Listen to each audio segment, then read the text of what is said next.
अरे ये तो उस दिन वाली आवाज है, जैसे उस दिन चूड़ियों की आवाज आ रही थी। इधर से ही आ रही है वो आवाज।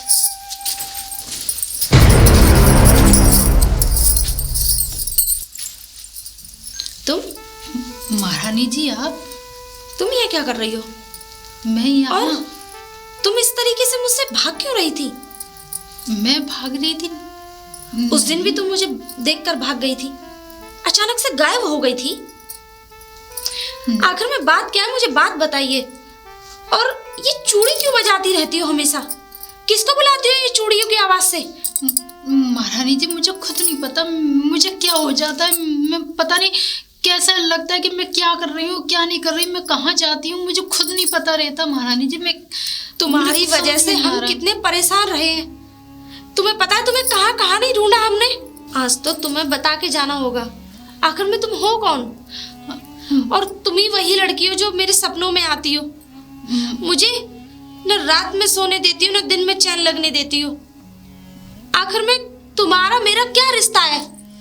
महारानी जी मैं बताती हूँ, मैं वहाँ बहुत दूर की एक राजा की बेटी थी। वहाँ पे मेरे पिताजी को मार दिया गया, जो महल उनने वो छीन लिया। मैं वहाँ से बहुत भाग के आई हूँ मैं यहाँ पे। क्या? हाँ, और वो मेरे पीछे पड़े हुए हैं, मैं उनसे बचाते बचाते भागती फिर रही हूँ बस। ये तो बहुत गलत हुआ तुम्हारे साथ, ऐसा नहीं होना चाहिए था। पर तुम फिक्र मत करो, तुम यहाँ बहुत सुरक्षित हो। तुम्हें यहाँ किसी भी बात की परेशानी नहीं आएगी। यहाँ तुमसे कोई तुम्हें उफ तक नहीं कर सकता। ऐसा नहीं है महारानी जी, मैं क्या बताऊं? तुम हमारे साथ रह सकती हो, हमारे इस राजमहल में रह सकती हो। तुमसे कोई कुछ नहीं कहेगा, हमारी शरण में रह सकती हो तुम। तुम्हारा नाम क्या है?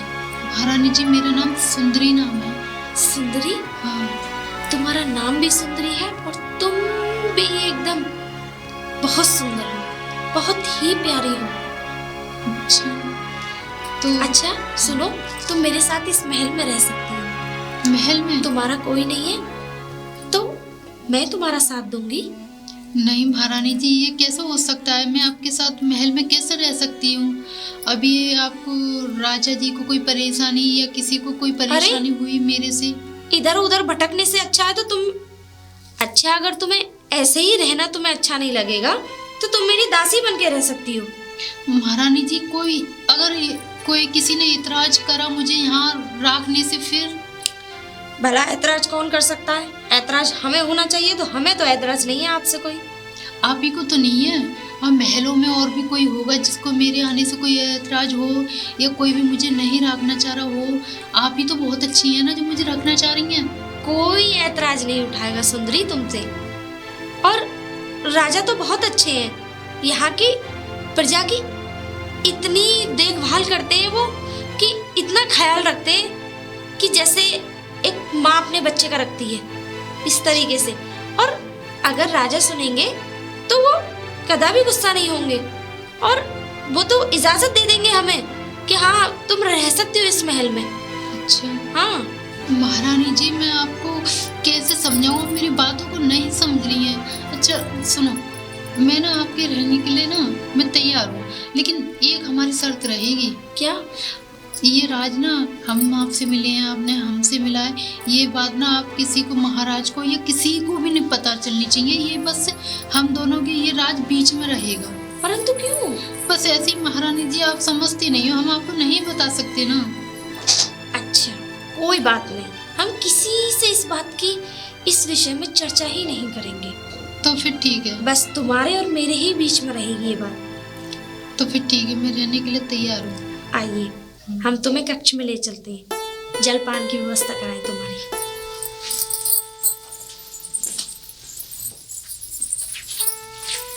एक काम करो सुंदरी, ये हमारा कक्ष है, इसमें तुम विश्राम करो और हम तुम्हारे लिए भोजन का प्रबंध कराते हैं। ये तो बहुत सुंदर है, बिल्कुल तुम्हारी तरह। अच्छा भोजन? हाँ, कुछ जलपान की व्यवस्था कराते हैं तुम्हारे लिए। नहीं, हमारा मन नहीं है, हमारा अभी पेट भर रहा है। अरे ऐसे इधर उधर भटक रही हो और कह रही हो कि मन नहीं है। नहीं, हमारा पेट भर रहा है, अभी भूख नहीं है। जब भूख होगी तो हम खा लेंगे। ऐसे तो तुम्हारा स्वास्थ्य बिगड़ सकता है ना, अगर कुछ नहीं खाओगी तो।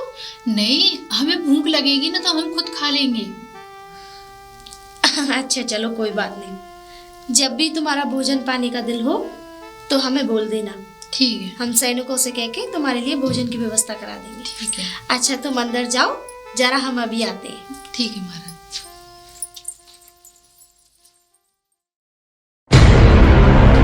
महारानी, महारानी। प्रणाम महाराज। खुश अचानक रहो। कैसे आना हुआ? रानी, हम आपके कक्ष में विश्राम करना चाहते हैं। हमारे कक्ष में विश्राम? क्षमा करें महाराज। महाराज कहिए रानी। हम माफी चाहते हैं कि अभी हमारा उपवास है 10 दिन तक। आप हमारे कक्ष में विश्राम नहीं कर सकते महाराज। ठीक है रानी, कोई बात नहीं, आप जाओ अपने कक्ष में, मैं जा रहा हूँ।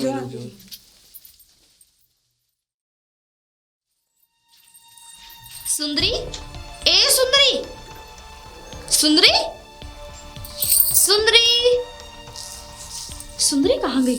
सुंदरी, ए सुंदरी, कहाँ गई सुंदरी? सुंदरी, सुंदरी, ए सुंदरी। अरे सुंदरी, रानी जी आपने बुलाया? तुम कहाँ चली गई थी? मैं कहाँ चली थी, मैं तो अंदर ही थी। अंदर? हाँ।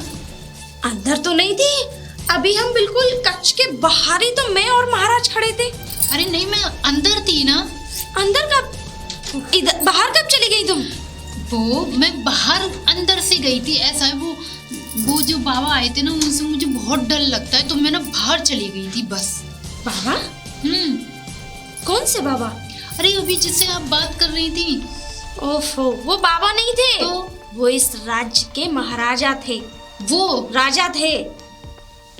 मुझे तो उनकी आवाज से कोई बाबा जैसी हमारे आवाज पति आई थे वो। अच्छा, तो बस मुझे उनसे डर लग रहा था, इसलिए मैं चली गई बाहर को। डरने की कोई बात नहीं है, महाराज बस ऐसे ही पूछने आए थे। अब अच्छा चलो कोई बात नहीं, आओ विश्राम करते हैं, रात बहुत हो रही है। हाँ, रात्रि बहुत हो रही है ना। ठीक है। आओ सुंदरी, मेरे साथ ही सो जाना। आपके साथ? हाँ क्यों? नहीं, अब वो कुछ नहीं, मैं ना दूसरे कमरे में सो जाती हूँ ना। नहीं। क्यों? आप मेरे साथ ही विश्राम करेंगी, समझ में आ गया? अरे तो अभी महाराज आ जाएंगे, फिर मैं क्या करूँगी? महाराज आए थे और महाराज से मैंने कह दिया मेरा व्रत है, महाराज 10 दिन तक मेरे कक्ष में नहीं आ सकते। अच्छा, मेरे साथ ही सोना, समझी?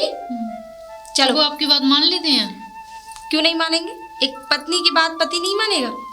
ठीक है। तो महाराज की जय हो। आइए मंत्री, क्या समाचार है बताइए। महाराज समाचार यह है कि महाराज कल बाबा आ रहे हैं, बड़े पहुंचे बाबा हैं, योग पुरुष हैं। वो कल आ रहे हैं बाबा? जी जी। ये तो बहुत ही अच्छी बात है। जी महाराज। सुबह तो कुछ काम बाबा ने?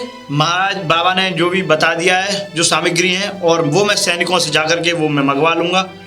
बाकी आप इजाजत दे दो, तैयारी चालू करा देना। तो मतलब कल हवन होगा हमारे घर? जी हाँ तो कोई नहीं, जाओ तुम कल की तैयारी करिए। ठीक, जो आ गया महाराज। ठीक है मंत्री।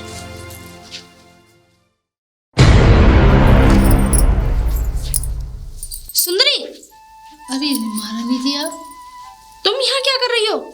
कुछ नहीं महारानी जी, मुझे ना ये देखना कि यह मौसम है, ये पंछी हैं, ये हरियाली है, कितना सुंदर लग रहा है। वाह, देखना कितना प्यारा लग रहा है। वो तो बात ठीक है, लेकिन तुम अचानक से कैसे गायब हो जाती हो? तुम्हारा पता ही नहीं चलता। एकदम सूरज निकला और पता नहीं अचानक से हमारे बिस्तर पे ही नहीं थी तुम। नहीं, मैं तो ये देखने आई थी, देखना सूरज भी कितना प्यारा लग रहा है। वो तो बात बहुत तुम्हारी सुंदर ठीक है, लेकिन अगर किसी सैनिक ने तुम्हें देख लिया ना, तो तुम्हें पता नहीं पूरे राजमहल में ये बात फैल जाएगी कि राजमहल में कोई लड़की रहती है। चलो अंदर हमारे साथ। ठीक है। आ गया वो दिन जिसका मुझे कब से इंतजार था। आज वो नागिन मेरी गिरफ्त में होगी और उस नागिन से मैं आज तक के अपने सारे बदले पूरे करूंगा, क्योंकि उसने मुझे इतना तड़पाया है, इतना तड़पाया है कि मैं सोच भी नहीं सकता था वो नागिन इतनी चालाक निकलेगी। उसने मुझे कहां कहां नहीं भटकाया, किस किस जंगल में नहीं भटकाया, लेकिन आज उसकी मौत का दिन नजदीक आ गया, क्योंकि एक बार जो मेरी गिरफ्त में आ जाए उसका बचना नामुमकिन है। नागिन आ रहा हूं मैं, क्योंकि आज पूर्णिमा की वो रात है जिससे तेरा आज मेरा मिलन पूरा होगा और तू मेरी गिरफ्त में आएगी। और वो मणि वो अद्भुत मणि जिसका मैं एक ही बार दीदार कर पाया हूं इस पूरे जीवन में, आज वो मेरी होगी और उसकी चमक अभी से मुझे अपने सपनों में दिखाई दे रही है।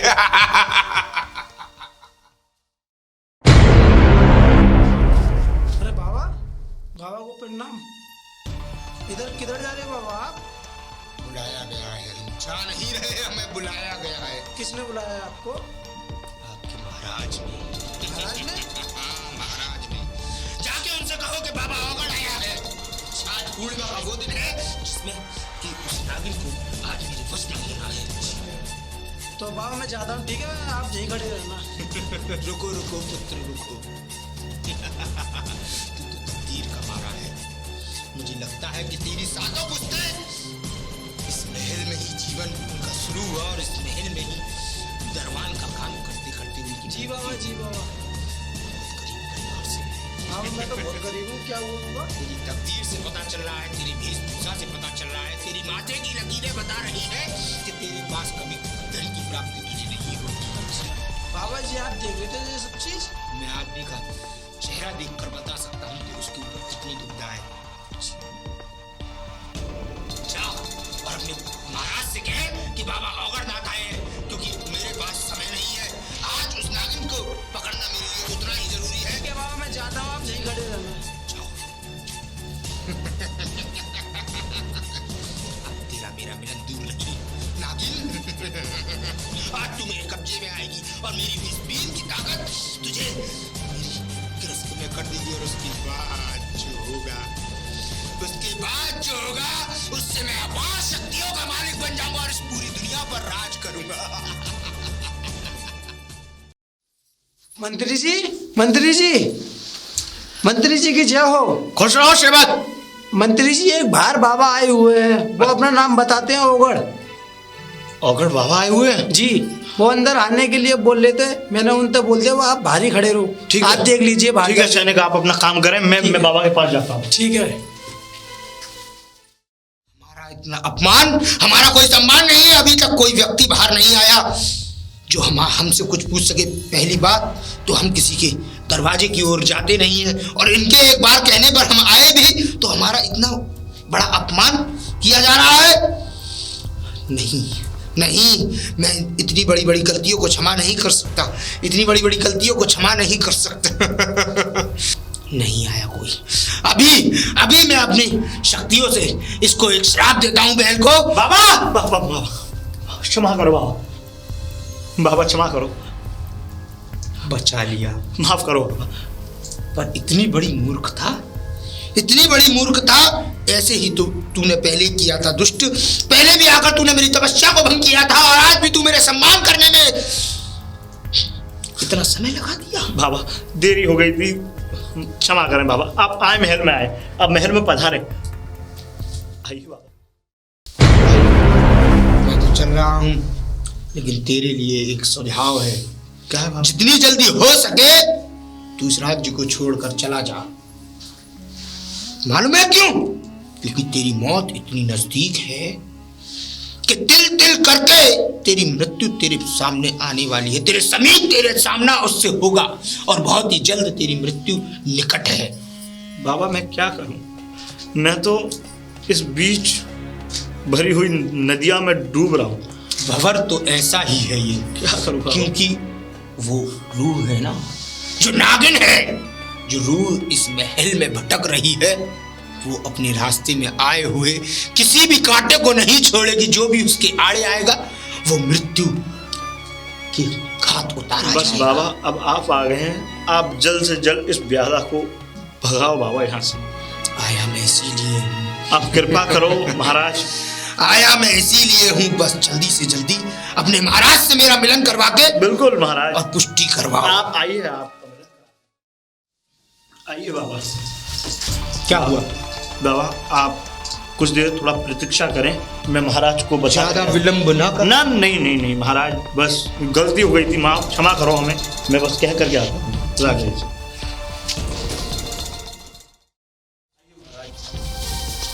बाबा महामुनि ऋषिराज के चरणों में मेरा प्रणाम।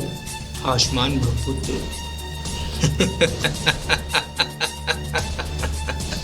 तेरा तकदीर का लेखा जोखा तेरे सामने आ गया। जो तूने पाप किया था आज वो तेरे आड़े आ गया। शायद तुझे याद भी नहीं होगा, जब तेरी उम्र महज 10 वर्ष की थी उस समय तेरे हाथों से एक नाग की मृत्यु हुई थी। हाँ बाबा, याद आया। याद आया? और याद आया। उस नाग के शव को तू उसी समय बरहाल वहीं उस जंगल में छोड़कर वहां से भाग आया। एक भगोड़ा था तू। उस समय तूने उस शव को अगर वहीं अग्नि के हाथों दे दिया होता तो शायद आज ये तेरा हासिल होने पर मजबूर ना होता। तो बाबा ये तो मुझ पर बाल अवस्था में गलती हुई थी बाबा, ये तो मुझे बालक समझ के क्षमा करना चाहिए ना नागदेवता को। बालक समझ के क्षमा नहीं करते हैं ना। वो नागिन उस समय अपनी प्रेम की प्रति शोध पे थी। उस नागिन का उस नाग से विवाह होने जा रहा था और उसी समय तूने उस नाग को मृत्यु दंड दिया। वो नागिन नहीं छोड़ेगी बाबा। इस पूरे राज्य को नहीं छोड़ेगी, क्योंकि इस राज्य को। बाबा प्लीज बाबा, बाबा कृपया करके हमारे इस राज्य को बचा लीजिए बाबा, हम पर दया करो बाबा। दया तो तुझ पर हो जाएगी, लेकिन उसके लिए तुझे बहुत बड़ा एक यज्ञ रचाना होगा। कुछ सामग्रियां हैं जो मैं तुझे बताऊंगा, बस उनका प्रबंध कर दे और उसके बाद बाबा आप निश्चिंत रहिए, आप जो भी सामग्री बताएंगे वो समय से पूर्व आपके पास आ जाएंगे बाबा। बस उसके बाद मेरे वर्षों का सपना मेरी कब्जी में होगा, मेरी मुट्ठी में होगा, और मेरी मुट्ठी में आने के बाद उस सपने को मैं साकार करूंगा और तेरे राज्य को भी मैं बचा लूंगा। बस कृपया करके हमारे इस राज्य को बचा लीजिए, क्योंकि हमारी प्रजा भी परेशान है, हम भी परेशान है, सब परेशान। हमारी रानी दासी सब परेशान है बाबा। ये तो मुझे पता है कि वो इस महल में है, लेकिन उसका निष्कर्ष पता मुझे निकालना होगा। मैं भी अपनी दिव्य दृष्टि से देखता हूँ कि वो महल में है कहाँ। गुरुजी, ओम ह्रीं क्लीं चामुंडाय विच्चे नमः। ओम ह्रीं क्लीं चामुंडाय विच्चे नमः। ओम ह्रीं क्लीं चामुंडाय। हर हर शंभू, हर हर शंभू, हर हर शंभू। लग गया पता, लग गया पता, वो तेरी रानी के बिस्तर पर है। नहीं बाबा, ये आप क्या कह रही हो बाबा? मैं ये सही कह रहा हूँ। उस तेरी रानी ने उसको अपना अतिथि बनाए हुए है। तू अपनी रानी से कब से नहीं मिला? बाबा आज मुझको 8 दिन हो गए। क्यों? बाबा उनका उपवास है, उन्होंने मुझे 10 दिन तक मिलने के लिए मना करा है। सब छलावा है, सब छलावा है, सब छलावा है। कोई उपवास नहीं, बस तुझे छलावा देने की कोशिश है। तेरी रागनी तेरी रानी जो है ना, वही तेरे साथ धोखा कर रही है। उस रानी की वजह से ही वो रूह आज तक तेरे महल में है। तेरी रानी ने ही उसको रोक कर रखा है, नहीं तो कब तक वो रूह इस महल से जाने के लिए तत्पर हो गई होती। बाबा कृपया करके इस चीज का कोई तो उपाय होगा बाबा, कृपया उपाय निकालो एक ही बाबा। है, एक ही है, एक ही है। यज्ञ, महायज्ञ, महायज्ञ। उस यज्ञ की आहुति जो लगेगी ना, और मेरी बीन की फनकार जब उसके कानों पर जाएगी, तो उस नागिन को मजबूर होना पड़ेगा मेरे चरणों में गिरने के लिए, और उसको मजबूर होना पड़ेगा तुम लोगों को बख्शने के लिए। तो बाबा हम आपकी हर आज्ञा का पालन करने के लिए तैयार है बाबा। बताइए आप कब यज्ञ होगा बाबा? यज्ञ आज रात्रि को ही होगा, क्योंकि आज पूर्णिमा का पूर्ण उदय है। आज पूर्णिमा का पूर्ण चांद जब अपनी असीम पुष्टि पर होगा, उसी समय हम यज्ञ का आरंभ करेंगे। एक तरफ ऋषि मुनि यज्ञ चलेगा और एक तरफ मेरे बीन की ध्वनि से उसको मैं अपने कब्जे में करूंगा, और अपनी अपार शक्तियों से उसको अपने साथ अपने पिटारे में बंद करके ले जाऊंगा। ठीक है तो बाबा आप अंदर चलिए, विश्राम कर लीजिए। आप विश्राम कर लीजिए। विश्राम का समय नहीं है पुत्र, विश्राम का समय नहीं है। बस जल्दी से जल्दी सामग्रियों का व्यवस्था की जाए। जी मैं बाबा। सामग्री मंगाता हूँ। बाबा की जय हो। बाबा, बोलिए मंत्री। महाराज के चरणों में दंडवत प्रणाम। आयुष्मान भव पुत्र, बोलो। प्रभु, सामग्री आ चुकी हैं यज्ञ की। अच्छी बात है, सामग्री तो ठीक है, लेकिन पहले मैं इस महल की चारों तरफ घूमकर और ये पता करना चाहता हूँ कि उस रूह का वास इस महल में कहाँ कहाँ है। आइए बाबा, मैं आपको पूरा महल। ना, कोई मुझे महल नहीं घुमाएगा, कोई मुझे महल नहीं दिखाएगा। मैं स्वयं इस महल का पूरा निष्कर्ष करूंगा, उसके बाद इस यज्ञ का आरंभ होगा। ठीक है बाबा।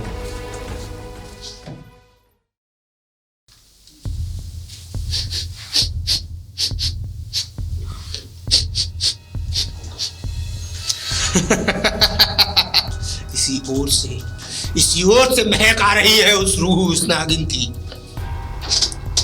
गुरु जी, मुझे अपना आशीर्वाद प्रदान करें। उस को पकड़ने में अब मेरी बीन की शक्तियां उसे निकलने नहीं देंगी।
और तुम हो कौन? इस तरीके से हमारे राजमहल में घुसने की गुस्ताखी? तुम जानते नहीं तुम कौन सी जगह खड़े हो? तुम्हारा सर कलम करा देंगे हम। तुम्हारी इतनी गुस्ताखी, एक दो कौड़ी का बाबा हमारे राजमहल में घुसाया। चल बिल्कुल, अपनी बकवास को अपने बंद कर अब, क्योंकि तूने जो किया, अपमान किया है ना, उसके लिए तो मैं तुझे इतनी बड़ी सजा दूंगा कि तू अपने स्वप्न में नहीं सोच सकती कि तूने किया क्या है। सजा हम लोगों को देते हैं, तुम्हारी क्या गुस्ताखी जो तुम हमें सजा सुनाओ। आज तेरा जो राज्य है ना, आज मेरे पैरों तले रौंदा जाएगा, क्योंकि तुझे नहीं पता कि तुम लोग कितनी बड़ी विपदा में हो। तुम लोग कितनी बड़ी विपदा में हो। जिस लड़की को तुझे पता है कितनी बड़ी तपस्या भंग की, जिस लड़की को तू अपना समझकर, जिसको अपनी संगिनी बनाकर अपने साथ लेकर रह रही है, वो कोई और नहीं, एक छलावा है, एक नागिन है। मैं उसी को यहाँ पकड़ने आया था, लेकिन तूने मेरी तपस्या भंग कर अच्छा नहीं किया, अच्छा नहीं किया। बस कर दो कौड़ी के बाबा, तू नहीं जानता और तू किस लड़की की बात कर रहा है? और तेरी इतनी गुस्ताखी जो रानी के सामने खड़े होके हमसे निगाह से निगाह मिला के, आंखों में आंखें डाल के बकवास करे जा रहा है। अगर तू अपनी जान की सलामती चाहता है तो चला जा यहाँ से, वरना मैं सैनिकों को बुलवा के बेड़ियों में जकड़ के तुझे कारागार में डलवा दिया जाएगा। बुद्धि का विनाश, बुद्धि का विनाश, बुद्धि का विनाश। ये तू नहीं, तेरी बुद्धि का विनाश और उस छलावे की करतूतें तुझे बुलवा रही हैं। तू रानी जरूर है, लेकिन तुझ पे राज वो नागिन कर रही है, वो छलावा कर रहा है, क्योंकि तुझे नहीं पता कि तुम्हारा राज कितने बड़े खतरे में है, कितने बड़े खतरे में है। तेरा महाराज जिसकी मृत्यु निश्चित है, अब तो उसे कोई नहीं बचा सकता, क्योंकि मैं भी उसका साथ छोड़ दूंगा और तुम लोगों की मृत्यु निश्चित है।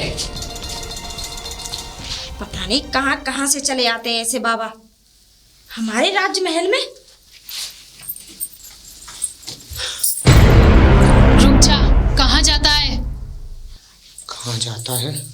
अपनी मौत के सामने से टकराने की तेरी जरूरत दाग देता हूं मैं, दाग देता हूं तेरी हिम्मत को, जो तू मेरे सामने आकर मुझसे ये पूछ रही है कि कहाँ जा रहा है।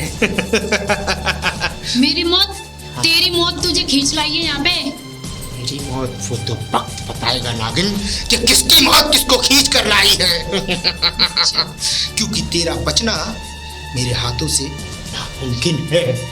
अरे सपेरे, यो के तेरी मौत तुझे इधर ले आई है, और न राजा बचे सकता है न रानी, और न तू बचेगा साथ में। तेरी क्या औकात है? तुझे तो मैं ऐसे ही मार डालूंगी। औकात है?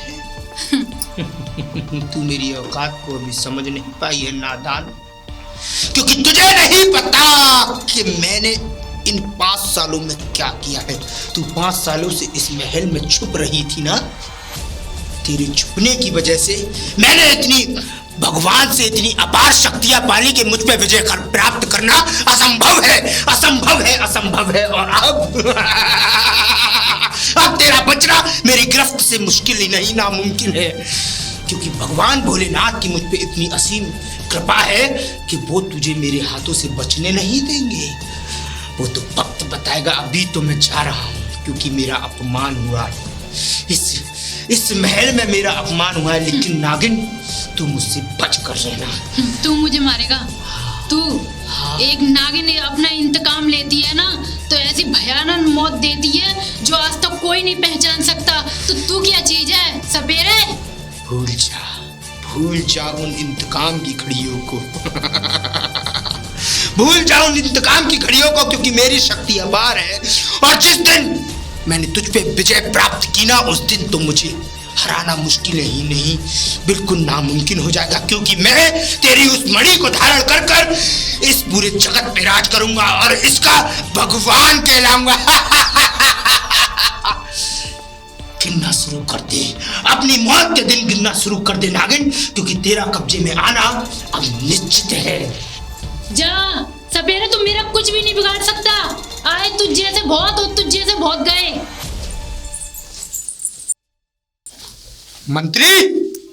मंत्री! अरे बाबा, क्या बात हो गई? कैसे क्रोध में है बाबा? क्रोध में? मेरा इतना अपमान मेरे पूर्ण जीवन में आज तक नहीं हुआ। अपमान? हाँ, अपमान। किसने अपमान किया आपका? तुम्हारे एक बार कहने पर मैं तुम्हारे महल में पधारा, ना चाहते हुए भी तुम्हारी मृत्यु को बचाने का प्रयास किया, लेकिन तुम्हारी उस बुद्धिहीन महारानी ने मेरा अपमान किया। मुझे कहा कि तेरी कोई औकात नहीं, तू 2 कौड़ी का झूठा बाबा है, अब तुम्हें कोई नहीं बचा सकता। क्योंकि मैं तो इस महल को छोड़कर जा रहा हूँ और तुम लोगों की मृत्यु निश्चित है, निश्चित है। अपने महाराज से कह दो कि अब उन्हें बचाने वाला कोई नहीं। नहीं बाबा, बाबा। महारानी जी, महारानी जी। अरे सुंदरी जी, याद किया मुझे? महारानी जी की जय। महारानी जी, मुझे तुमसे कुछ कहना है। क्या कहना है? महारानी जी, बस मैं ये कहना चाह रही थी कि मैं अब यहाँ पे नहीं रुक सकती, मैं जाना चाहती हूँ बस। परंतु क्यों? क्योंकि अब मुझे ऐसा लगता है कि इस राज्य में, इस हवेली में मेरी जान खतरे में है। जान खतरे में? हाँ। नहीं नहीं, किसी ने कुछ कहा तुमसे? नहीं, किसी ने कुछ नहीं कहा, लेकिन मुझे अब लग रहा है कि मेरी जान इसमें ना बहुत ज्यादा संकट में, बहुत ज्यादा खतरे में आ सकती है। तुमसे कोई कुछ भी नहीं कह रहा है और ना कोई कुछ कहेगा। और सबसे ज्यादा वो है जो बाबा आया था, उस बाबा को तो मैंने भगा दिया यहाँ से, सैनिकों से कह के धक्के मार के निकलवा दिया। क्या पता वो कभी भी फिर भी आ सकता है। अब उसकी कोई मजाल नहीं जो हमारे राजमहल में आ जाए। तुम जरा भी चिंतित ना हो, ठीक है? परेशानी वाली कोई बात नहीं है, ठीक है? तुम मेरे साथ चलो, आओ ना। महाराज की जय हो। आइए मंत्री जी, कैसे घबराए हुए लग रहे हो? घबराया हुआ नहीं हूँ महाराज। जो बाबा इस महल को उन गंदी शक्तियों से स्वतंत्र करने के लिए आए थे, हाँ, वो बाबा चले गए। क्यों, कैसे? महाराज, महारानी जी ने उनसे कुछ ऐसे वचन कह दिए जो उनके सीने से विदीर्ण हो गए और बाबा चले गए। मंत्री, ये तो बहुत गंभीर बात कह दी तुमने। महाराज, अब क्या होगा? और साथ ही साथ वो ये और बोल के गए कि अब तुम्हारी मौत निश्चित है। महाराज, हम क्या करेंगे? तुम व्याकुल ना हो, मैं जाकर अभी रानी से बात करता हूँ। रानी ने ऐसा क्या कह दिया महाराज से? ठीक है मंत्री, तुम जाओ। मैं भी उन बाबा को लेकर के आता हूँ।